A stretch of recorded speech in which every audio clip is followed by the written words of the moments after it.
Balandi ya micro du pasteur Bobo, actualité compliquée, to possible mbote, boza ebele, bozali kolanda biso, ozali actualité ya bilomoko, ya bana poto, présenté par bana poto, regardé par bana poto, bien que de temps à autre, na Congo, Kinshasa, bali kolanda biso, mingi, mingi, tozo bapel la partout, na Lubumbashi, na Kolwezi, appel na Bukavu, appel na Goma, appel na Bunia, na Kisangani, appel na Kananga, appel na Mojimai, appel na Badolite, na Mbandaka, na Yakoma, tozo appel na Gemena, tozo appel na Kikwiti, tozo appel na Mainombe, tozo appel na Matadi, appel Tina,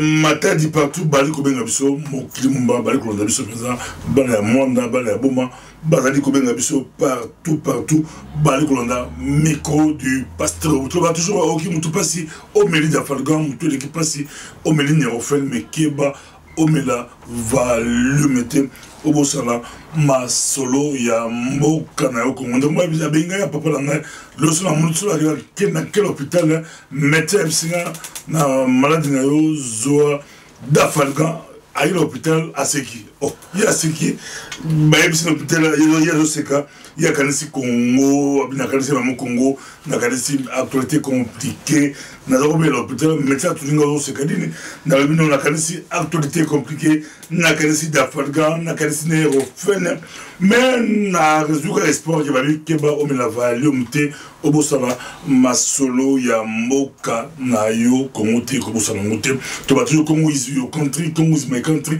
Do not let someone else do something for you. You can do it. Le to bandaka na makambo to e piskanda to zuba pele bele abato ko ta actualité to bandala ngo likambo ya mona ya Kofi Olomide oyo ezo pesa diboma e pesa kanda e pesa mo to zuba pele bele ba mama bele bengi so ba kolela ma misu e kolela ba kolela likambo ya mona ya Kofi Olomide oyo e osala pas si to zuba ma pele mususu ba même c'est la moi musu ya mobile susu ya mobile kere ya Kofi Olomide ba tikaye mwana ngo to ba yembe na nzembo et au sala mawa et au sala pasi bali kolela babi Kofi likambo ndango zo bana Kofi Olomide ba mama babi basi balinga Kofi Olomide ya ba kitoko moyembi kitoko mi azo mona na ye atika mona te ba suba boy kutu asala ADN pour ba sengi ba sala ADN mi balabi asala ADN pour elongi ya mona photocopie ya ba Kofi Olomide, photocopie, mais le science est moderne, copie que ça Kofi à Saladin, bon, que ça y est à Saladin, t'es pour c'est moderne, science et mati, non, n'est-ce pas qu'on s'entend bien que ça la passe, bon, on a avant tout t'as besoin de réaction, il y a maman à l'école la présent, à l'Ebi, Antoine et Singeli, à s'occuper, na monde na besoin de extrait, bolondam. Bonsoir papa, merci pour la maloba premièrement. Moi, nakoloba ke ba mamé belé ba souffrir na likamboyo. Moi, je fais partie de toutes ces femmes là. Kofi au moins la pauvre fille peut-être yeba yete, mais nous on a un cas pareil. Tozana mono ayeba yekutu comme on a Elvis, mais akipa kayete l'enfant il est presque à moitié fou. Donc ça bilo comment papa, je ne sais pas. Je ne sais pas, moi je peux peut-être condamner Bassi Piqué. Comment vous pouvez vous laisser aller jusqu'à avoir des enfants avec un homme irresponsable comme ça? Les enfants, il y a Bassi papa, ils ont un complexe des musiciens, d'Ingio, tout ça, mais c'est quand même triste. Vous avez Baden, c'est pas, c'est exactement mon côté, mais Baka est belé, moi ça me fait mal. Non, si tu as mon comme barrière, c'est belé, tu habites au centre moko, babi c'est belé, moi le to bega Congo le poto sumango, et c'est notre sumango, sans rien ou leur sabse banda ku ba voiture mi tout quoi, aux amis tout quoi, belé banda ku belé ba voiture belé bo mengo belé bilamba belé mi wa yo mona wa yo mon tout la conditionnelle pour babi pour la conditionnelle pour non le procéder au cas où présentement on a yo ata yo ça passe au lingi moi on a baleba soumaï so qui ouais la sonne à du monde on a aidé yo c'est là so qui fait rigola au qui j'ai bien piana baleba zo monde on a aidé et vous assurez qu'un bon magambo et que vous n'êtes tant au laga kala tant au laga qui tourne dans théâtre mozo le cas du kongan zala bato ba bien ba bien du kongan zala mon ba benga landako ba benga landako parce que mon na qui pas tata moi aussi arrive ba leki ba créer sur histoire ba créer sur histoire mon na passe mais bana ya bondi ba comme bato bana bo ponza ba nzambe nzamba za juste ba bengi nzambe mon na botan comme moto ne ba bien wala mon na ngai makambo ezali kosola pasi to banyango l'actualité pour essayer de battre pas si présent pour battre ko bunda pour la Congo le bibunga mais avenir à Congo za bana la biso avenir à Congo bana o bana ki ba ko la biso to ba ko sunga to sunga e ko zala malamu penza en tout cas etingi ba Congo tout battre makambo yo to sunga penza e ko zala malamu penza to ko la politique mboka la biso ils ont pris ça pas si nasi bozo qui appelle il y a Senko appelle il y a Basango Basango ba catholique nous ça dit dérive donc la revanche il y a ba catholique tout ça on le titre et tiens moi pe bon alors actualité compliquée monsieur bien pour titre en anglais, pour titre en anglais, pour bien en revanche, il y a pas catholique, revanche. Pourquoi revanche? Mais il faut bien bosser à titre. En anglais, en ligne, en revanche. L'andant de comprendre pourquoi il y a des fois il faut bien l'andarapé. Il y a des commentaires à l'andant, à comparer peut-être. On te rappelle bien que le 31 décembre 2016, signé un accord à Saint-Sylvestre. Tout dans l'église, c'est plein la minuit, dans la boîte, dans le café, c'est plein la pesant. Il y a victoire, il y a 5 ans, victoire catholique, victoire réussir, victoire, il y a peuple congolais, c'est plein là. Mais ça, Kabila a dit qui bon. Kabila a construit bon. A très peu compliqué à monter et que après au abarragement particulier. Si va s'en bailler au cause s'établir. Donc même peu échec dans mutuelle bah qu'on les même peu échec et bah catholique bah on va diriger qui bah négociation.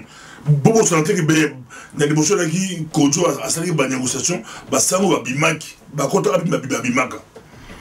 Bah c'est pression qui va réussir à arracher deuxième dialogue. On va bien deuxième dialogue. Bango ba diriger yango bakila mutu na suka mikabila sabota yango mikolo to so ziba classe politique même so ba bengi ata manifestation pour ba matin 20 comme pas si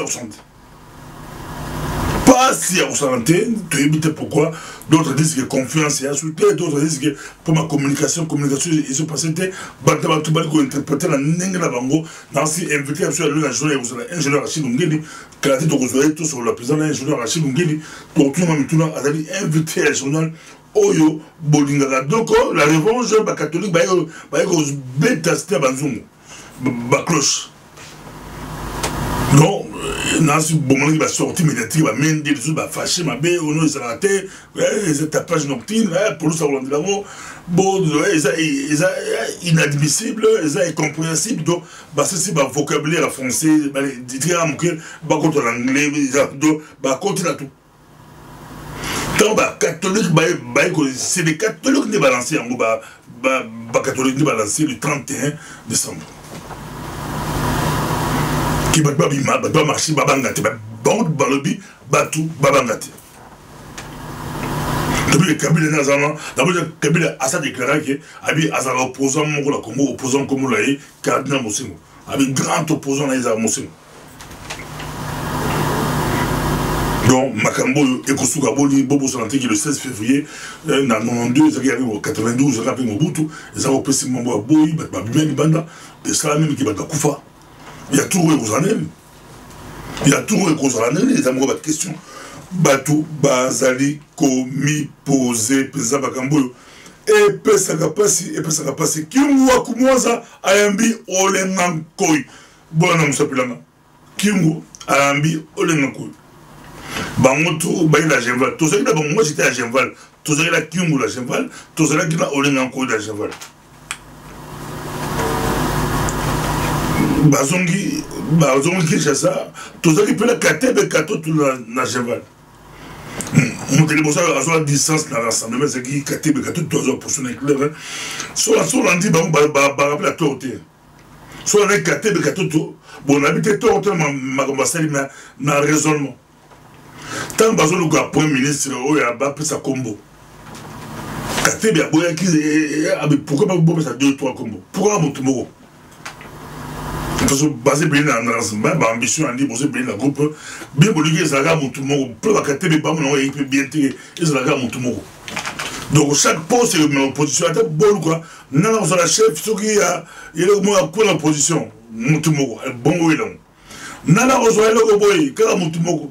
Nana on soit poste tel car Mutumoko, bien qu'on les a bien tirer, tout le bas on dénonce qui en gros, ni peut aller va conseiller il y a des rebelles qui sont conseiller ok pour ceux qui osent tout ceux qui osent tout même pour Félix Tshisekedi na na micro parce que na compliqué président UDPS bango batu et puis il y a sénégalais il y a batu à sénégalais batu ne bon sénégalais mais ton père mon peut venir là bon c'est touche président UDPS babi il faut ça yo.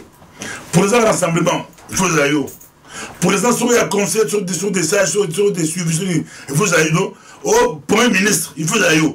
Donc à chaque poste, c'est comme il Congo, il faut pousser ça. Et puis les mêmes personnes vont changer,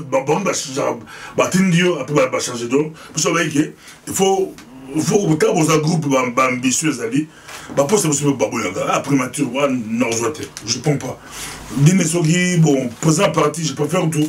Aux présents parti, aux présents UDPS, au bon, c'est un présent rassemblement, je décline, je ne pense pas. Madame, ils ont toujours compliqué. Et au crée ma frustration, bien que ma frustration, on peut le cost, profiter d'un erreur, tout bien le cost est un peu compliqué, peut-être compliqué, c'est très compliqué. Et le cost peut pas profiter à la banque, va se retrouver, mon premier ministre, mon sous à cela qui m'a conseil de suivi. Mais si on a Makambo, on a Katanga, qui m'a envoyé. Le rassemblement est limité, parce que distance il y a ma casse, il y a la trahison, on va bien en trahison, on va préciser pour les choses de Bakolondabiso, reprocher à Biso, il y a un peu pour une dépense limitée, ça là un peu 4-4, il y a un conflit intérieur, il y a un parti, il y a un groupe, il y a plus 4-4, tous les plus 4-4 possible, mais ça m'a bêté tout dénoncer le comportement, mon souci. Qui est au Lena Koya comme la Katanga, qui est bien Makambo. Et puis qui m'a joué la France dans sur le Bagalan. Notre émission, c'est qu'à tout créer, rien à cacher. Il y a le but à Kimwabi, il n'y a rien à cacher. Je l'ai reçu comme acteur et je reçois tout le monde comme ça. Donc je l'ai reçu comme acteur et je reçois tout le monde comme ça. Donc, Kimou, Kabila, Mende, il reçoit tout le monde comme ça. On a dit Kimou, Azokende, il y a le bio, il y a Bébabina, il y a un rassemblement, il y a Moïse Katumbi, il y a Félix Tshisekedi, il y a le Bézal Okuta, il y a Martin Fayoul, il y a le Okuta, il y a comment le baquet, il est accueilli et pas il y a Kabila. Mais ma position est la clarté. Quand il dit que, à sa pour l'élection, il y a le 23, il y a date pour l'aller à commis pour l'élection. Et la clarté, Makamboyo, Ezali, la clarté, Makamboyo, Ezali, Ko Sala, Passi, Nandemro, il y a ressenti. Il ne peut pas dire, oui aux élections, mais transition sans Kabila.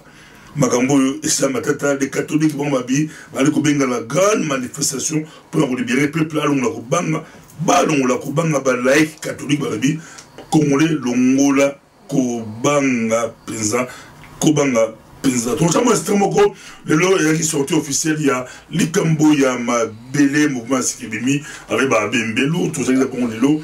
Bon, tout ça, moi, extrême, Bolanda, sorti officiel. Likambo, il y a Mabélé, groupe, il y a réflexion, et puis d'action, bon, bah, mélanger la réflexion, la action, les amis, ma tête, biso, tout cela qui on a, bon, on Chers frères, chers résistants, compatriotes congolais, chers amis et chers ennemis, nous nous tenons devant vous aujourd'hui pour accomplir la tâche qui nous a été imposée par l'histoire, à savoir nous organiser pour pouvoir sauver notre pays, le Congo. Il y a plus de 100 ans de cela, on dit que Léopold II rêvait d'avoir une colonie. Cette colonie, il l'aura, et ça sera le Congo. Cette colonie fera l'objet d'une tractation lors de la conférence de Berlin en 1884. La spécificité de cette colonie est une des clauses que l'on va retrouver d'ailleurs tout au long de l'histoire du Congo, dit une chose dans son article 11, que le Congo, c'est un espace qui devra être en réalité partagé par l'ensemble des puissances occidentales réunies à Berlin, que ces puissances occidentales, lorsqu'elles se retrouveront en guerre en Europe, pourront remettre l'espace qui leur est dévolu à une autorité qui sera celle de la Belgique, et cet espace se retrouvera être un espace neutre pour continuer à pouvoir exploiter le Congo. Depuis plus de 100 ans, le Congo a cette particularité d'être cet immense supermarché où toutes les puissances du monde peuvent venir se retrouver pour pouvoir faire une chose, vider le pays de ses matières premières. Nous voulons dire au monde qui nous sommes, et pour ce faire, nous avons donc écrit un manifeste. Pourquoi écrire un manifeste? Écrire un manifeste, c'est indiquer ce à quoi nous aimerions ressembler comme pays. Pour ce faire, il importe de dire donc ce que l'on veut, ce que l'on est prêt à engager pour atteindre ces buts et ce sur quoi nous misons. Et ça, c'est notre programme à Likambo Amabélé. Likambo Amabélé, c'est aussi cela. Nous dire comment lutter aujourd'hui contre ce déracinement forcé de ceux et celles qui estiment, depuis la nuit des temps, que cet espace ne convient pas aux Congolais et aux Congolaises. Depuis la nuit des temps, ceux et celles qui estiment que cet espace doit être enlevé aux Congolais et donné aux marchands. Or, une terre n'est pas une marchandise. Alors, si nous voulons pouvoir lutter contre cette errance voulue et pensée, nous avons tout intérêt à gagner, à protéger nos terres, mais aussi à gagner le terrain de la pensée. Je vous remercie. C'est un travail que nous faisons avec ceux au pays, tout en étant à l'extérieur du pays.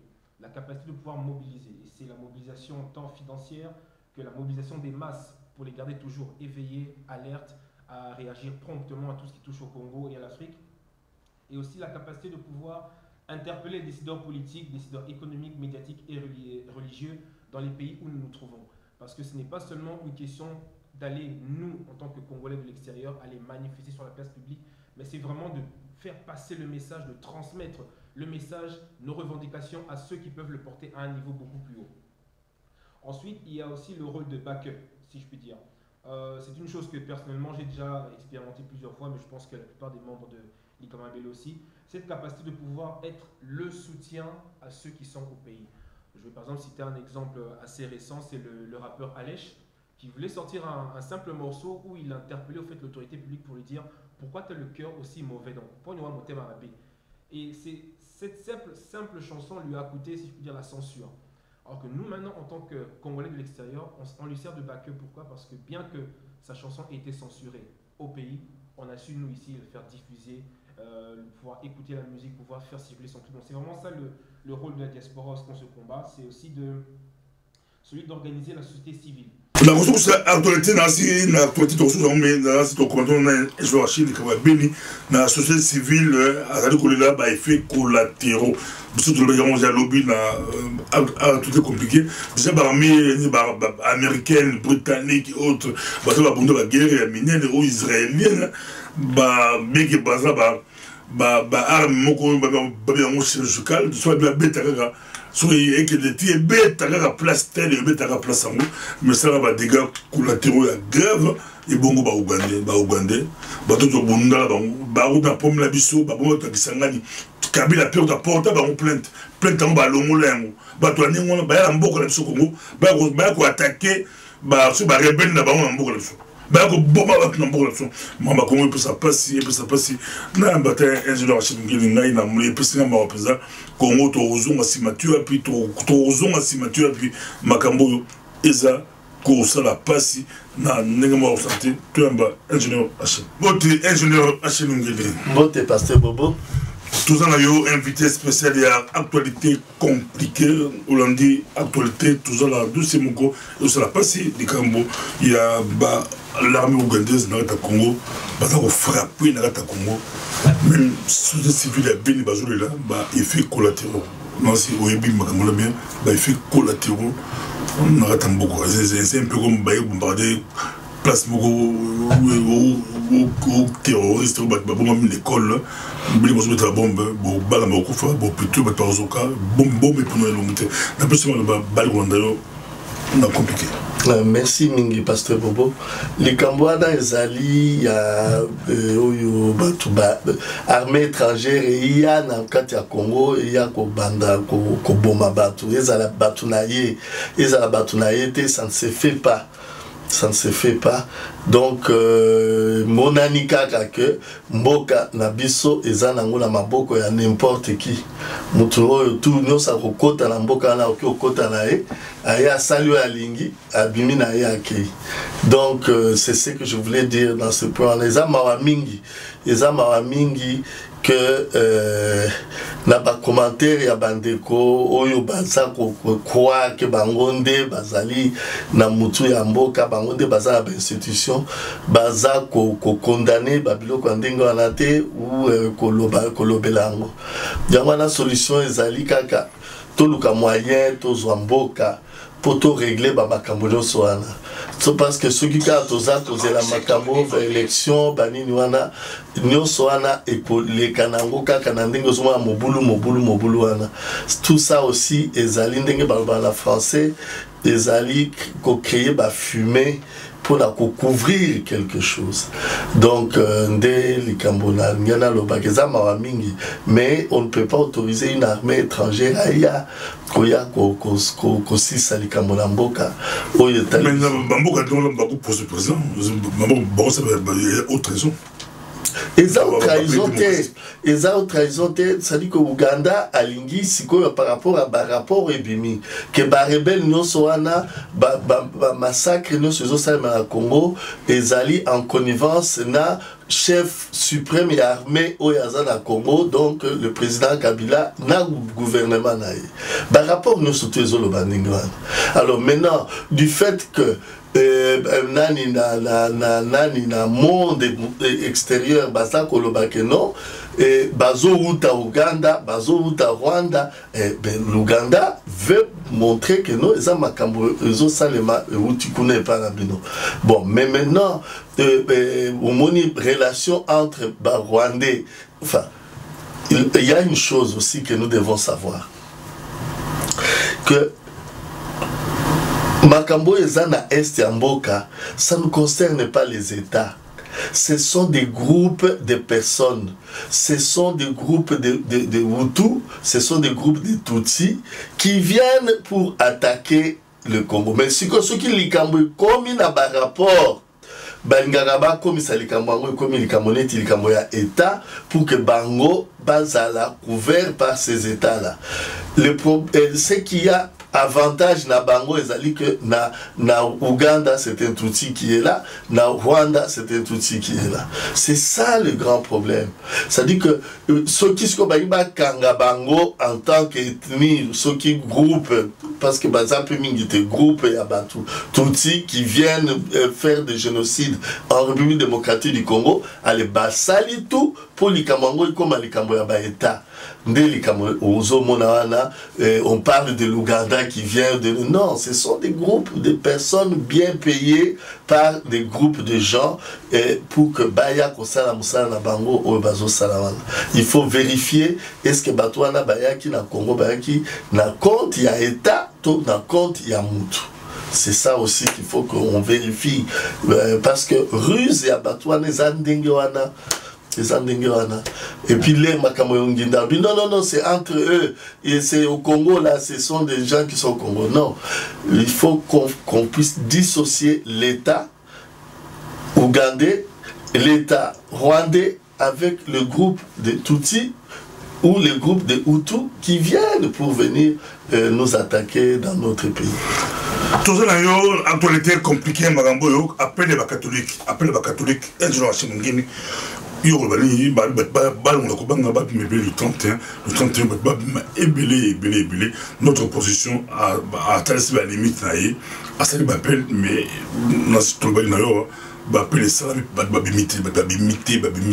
mais les catholiques, balancer appel, il y a Kafou, le 16 février 92. Voilà, appel Wanandé. Si, appel Wanandé, il faut quoi appuyer.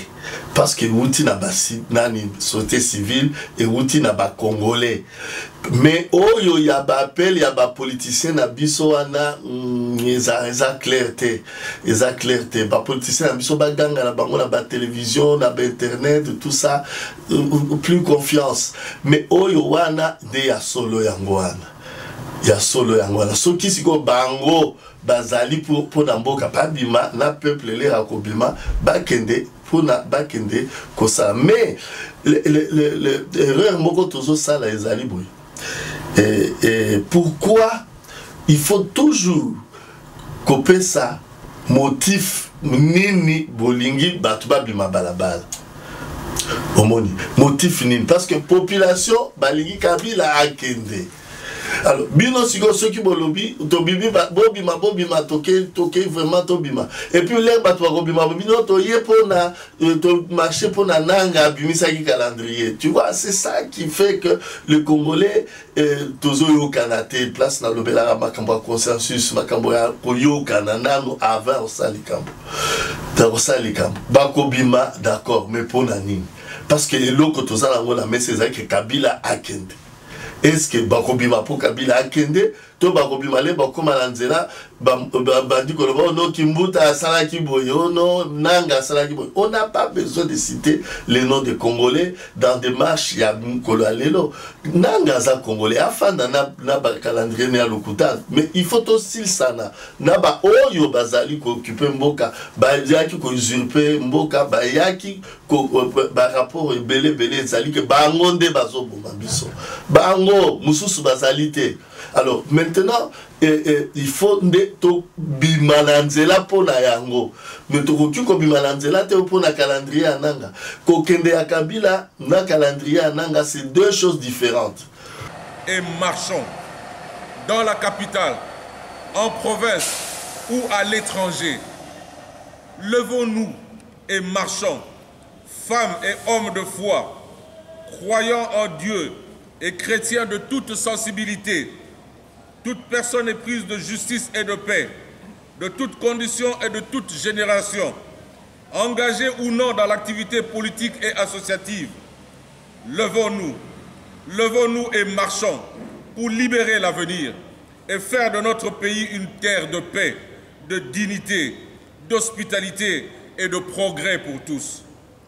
Ce dimanche 31 décembre 2017, main dans la main, nous marcherons pour sauver le Congo, notre patrimoine commun, dans le respect sacré des personnes et des biens. Et je vous remercie, la manifestation, bon la élection ça jeu yo un jeu de gamin. Et ça, jeu des gamins, pasteur Bobo. Côté Moko, élection. Côté Moko, oui. Soulèvement de bazar. Ou bien Baban, ou bien non. Parce que les Américains, les Européens, il y a un qui m'a le qui non. Parce que c'est la présidente. Côté Moko, il y a une élection claire. Côté Moko, il faut toute la pression. Ils ont compliqué vraiment. Oui, mais parce que Balgi Koyokate, c'est ce que je dis. Balgi Koyokate, ils savent bien que lobby, une nouvelle classe politique, il y a bateau, bateau réfléchir. Le bateau va continuer à compromission, bateau va xalaki na ba rébellion pour ba ko boma bande ko na bango ba kei ko zo ba mbongo ya ba rebelle ba rebelle côté ba agresseur étranger pour ba kota na ba mouvement moko compliqué ba ya ko ça ba génocide na Congo bateau ba bomi ba congolais ba propre fait na bango ndo moni ba kangami na ba bomi mususu o ba uti libanda. Vous comprenez? Alors, il bien que ceux qui les Cambodges toqué dans la solo na ba processus lobby bazate. Il faut qu'il y ait un moni bazar qui ne recoute.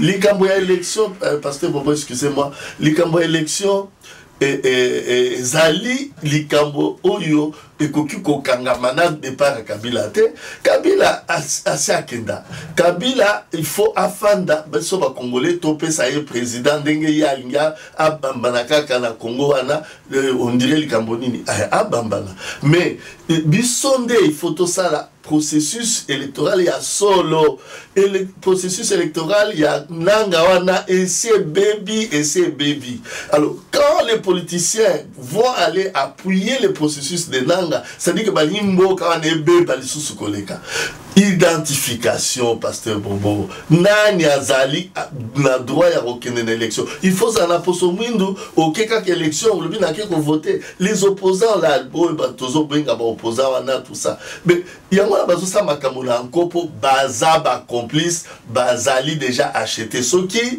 que bazali acheté mais c'est que mutu na bango ezo sala bien te yango wana na lobby que to likamba Kabila ezali afakente marche au bâti, il faut pas signifier population la bande il y a société civile comment on appelle les laïcs catholiques balo ba bien pourquoi batu ba robi malanzela est-ce que ça pour Kabila kende to ils pour pas kende loba makambo ya nanga ya élection makambo na bango ya bakor biloko nyonso na ezali biloko to la sima et puis c'est beba dango donc to ko zongela ngo te to kende suba ba kende boma batu likolo ya bakor ya 5 bakor ya ni. Non, on n'a pas besoin de ça. Voilà un peu. Merci beaucoup. Tu as posé la souka, mais la route est beauté. Tout ce que j'ai à faire, moi, la Kofi Olomide, moi, pour le biquet, ma cassi, bah, tu mets, pour tout, bah, je suis pas bah, lobby, à faire mon Kofi Olomide, moi, moi, bien, la ça, moi, on peut foncer qui togo, et donc, elle va Kofi Olomide, maman, la danseuse, elle a 17 ans, abandonnée à elle-même. Je ne sais pas si par un belé, il y a pas tout en tout cas, mboka démocratie, balé créer une situation pour bien dans mon aya gouvernement de la poto. La réaction de les à faire conformité. Pasteur Bobo ngai na sambuti ya bamondo wana te. Depuis les Cambodgiens là ils congolais. Non, d'accord. Non, je ne suis pas. Non, nalandaka biloko wana te. Nalandaka biloko wana te. Fille abandonnée. Non, je n'ai pas suivi, je ne suis même pas au courant, je n'ai même pas vu ni sur ma page Natal internet, tout ça, je n'ai pas vu de nouvelles comme ça. Et puis je ne suis pas accroché à ces personnes-là. Parce que tout ça, commentaire, bango. Na bango anani surtout bana bakobika qu'ils croient en Jésus-Christ ils seront sauvés eux et leur famille. Phénomène il y a parents abandonnés aux même l'idée dans le Congo beaucoup d'enfants sont abandonnés dans le Congo balon ba parents balambongo ba parents moi ba musu ba parents ba misalate sur que le Congo ba shekite ba traîner ba teningana phénomène voilà c'est comment et aussi là comment un jour dans beaucoup sur le toit beaucoup d'ascension. Non, mais c'est que mais qui n'est pas délinquant au Congo? ce qui te lit sa définition en profondeur.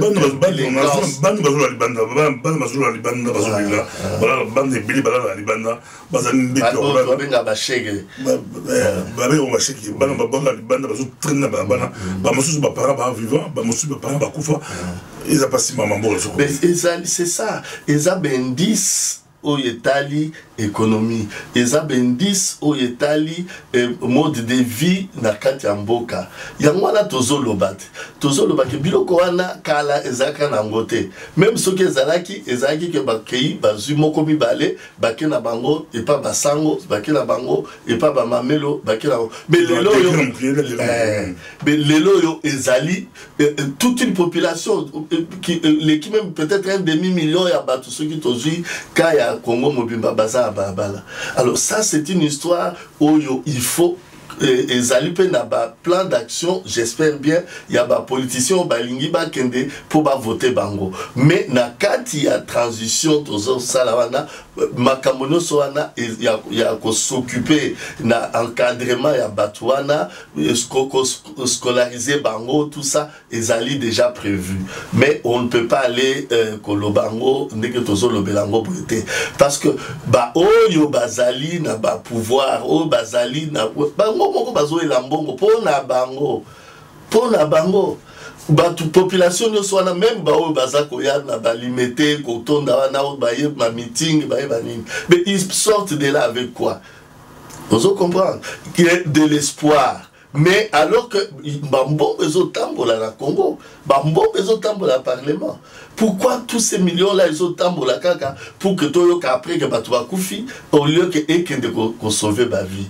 C'est donc Ezali kaka likambo ezako kaka mon côté, Ezali kaka goutte ou ezako faire déborder vase, Ezali likambo ya que batu tuwana balongwa, to bungisambo canabiso et que to faire remonter pendant la transition moins niveau de vie pour faire diminuer un peu la corruption, et faire diminuer un peu l'idolâtrie, et faire diminuer un peu le fanatisme.